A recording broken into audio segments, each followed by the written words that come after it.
Hello, both. Nice to see you again. We've met before. We have. But what does it feel like to be on this red carpet tonight, presenting your film here at the London Film Festival? The lights are hot. I'm very excited. I mean, London's my second home, and this is the first time actually I have a premiere in the city, so it just feels that it's become even more of a home now. So very excited. Yeah, super exciting. It's home turf. That also makes it kind of petrifying.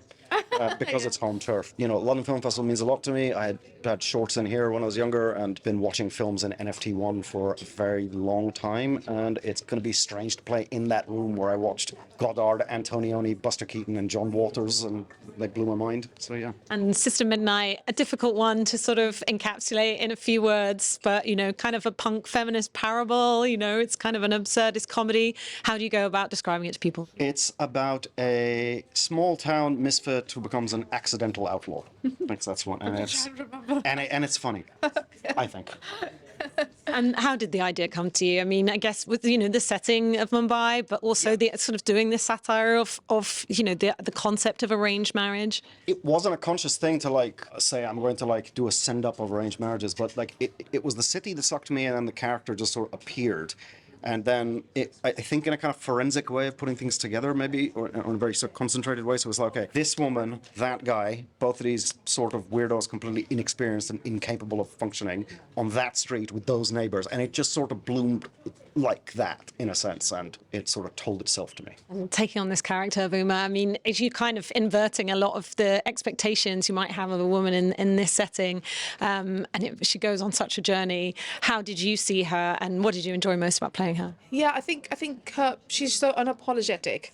And she's so innocent, actually. Yes. That's what is actually the most endearing thing about her. There's not a molecule of falseness or malice in her. And I think that truth in her actually is what takes her on the journey of acceptance. And that's what I think fascinates me most.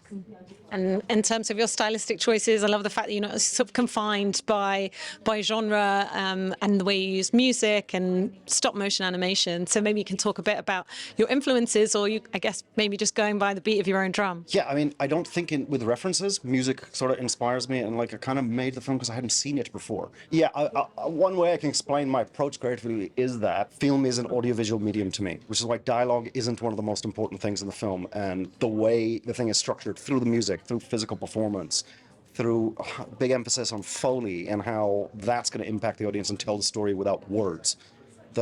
I'm always trying to do things with the least amount of words possible. And you were saying earlier about, you know, almost using music in unexpected ways as well, almost things that you wouldn't expect to see to go together. I like juxtaposing things that shouldn't go together. And, you know, the Stooges, and okay, the film is obviously named after an Iggy Pop song, and we've got quite a bit of Iggy in the film in various ways.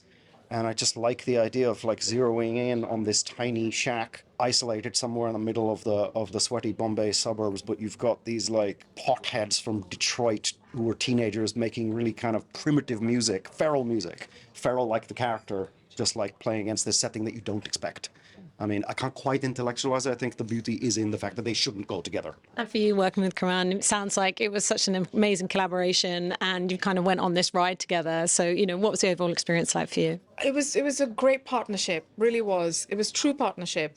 I've really felt like we were always in sync when it came to every beat and every journey, every scene, every minute nuances, every nuance. And so I think it's very satisfying when that happens, you know, and it doesn't happen very often.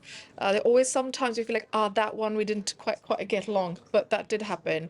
And on set he was very serious, and I was the opposite. So, you know, all the gags were in front of the camera. I was trying to grab. Yeah. So he was. Comedy is serious business. Yeah, it was really easy to like use for our entertainment. Yeah. She pranked me, and yeah, she's a trickster. So watch out. Yeah. Today I found out that he actually found out that it was me. Yeah, but I also, just to humor you, kept pretending I didn't know who did the job. Right. And just finally, what do you hope people take away? I mean, it does feel like leave your expectations at the door and just kind of go along for the ride of the film. I think that that's what it is. I think just come and experience it. Don't come with any expectation, any baggage, because you really are going to be surprised. Like, definitely. Very excited. excited we're on home turf, which is also a little bit petrifying, but great, yeah. I think, I mean, it's just the first time I'm at the premiere here, so very, very excited. Oh, it was a mad script. Yeah. I couldn't keep it down. And I just thought that, oh my God, this can actually be really cool, or it can go terribly wrong. I thought, how many times has that happened? Yeah. And I was like, this has to be done. And I was also petrified when I came on board because, as I said, it can be really, really cool because only if Karan gets what he wants and how he wants it wants to make it. Otherwise, It's very specific. it's so specific. And so I was terrified, but hopefully it worked out well. We can't really talk about them though because Okay, they would yeah. spoil something pretty intrinsic. First day of film shoot, it was such a small space, and I needed my hair to be really messy. Yeah. And Karan's like control freak. So he was like, I'm gonna do it. So I was sitting there, and Karan was doing my hair. I was like, this is risky. Yes, I'm a backstreet hairdresser. So it was like he was everywhere. Yeah. Like every character, every actor, every piece of property Yeah. had like he knew what it was. And it was so specific and great. I'm not good at like, giving advice. You don't follow people's advice. Do what feels right, I think. Persistence. Yeah. Don't follow advice. Don't drink too much at film festival. Stick to your guns. Yeah. I'd like them to be left with the same sort of feeling I get after I've just heard the sort of loud, insane end of a Ramones song. It's a ride. Yeah. And just come for the ride. Because these days when we go to watch films, like we read the synopsis, Yeah. we know what the length of the film is and what's exactly going to happen, and then we go watch it. But I think this film don't do that. Otherwise, the fun's gone. It's really a ride. More deranged stuff, I hope. No, we have been talking about doing something else together, so I hope we get to do that. A lot of it's about loneliness, trying to fit in, trying to essentially, life has no manual, and that covers pretty much every aspect of this film and what the character gets into. She goes through a real journey of transformation, I think, and just to come face to face with who she really is. She's no idea. I think that the best part was to believe in everything, that happens to her and to go with it. And I think if you really do that, life has many possibilities. Karan was really, truly collaborative, and I was terrified to do this film because, I was like, it's so specific. And there's so much humor it's not ha-ha humor, it's just lightness and how to do that. But we did a lot of rehearsals, and it really we cracked that, I think, in one of the rehearsals. And since then, it was a very playful experience. And same with the other actors, I think. It was very funny to see their faces on the first 2 days of rehearsal. They were like, what are we doing? Like, what is this? And then everybody loved what we were doing. And then we all discovered each other on screen together, which was very interesting because, we were all confused. And it sort of was born. And we really found it, though. I think all the actors really, they were those characters. Totally. By the time we were filming. I think there's always some adjustment when you join a cult, so it took a few days. It's an attitude, not a fashion statement or anything else. It's about sticking to your guns, breaking rules that make no sense, challenging authorities that make no sense, and traditions that make no sense. All art should, if it's gonna land anywhere and touch anyone, it should try to break some conventions and try to do things in a different way. I'm not saying I've invented anything, but I think the greatest art that touches you breaks through barriers. So we're home, which is amazing. And I had so many sort of profound cinema experiences in NFT1 going back to when I was like an art student. Just great to sort of celebrate with film community back on home turf. Same, I think, in the last 14, 15 years, London's become home. Second home, and so this is really special. It's really, I think, important to know that we're not alone, and I think that's what film does. You watch things, you relate, and you know that everybody's stories somehow eventually are relatable, and they come together, and they're not the only one. Stories inspire you. You watch something, it resonates with you, and it changes your life.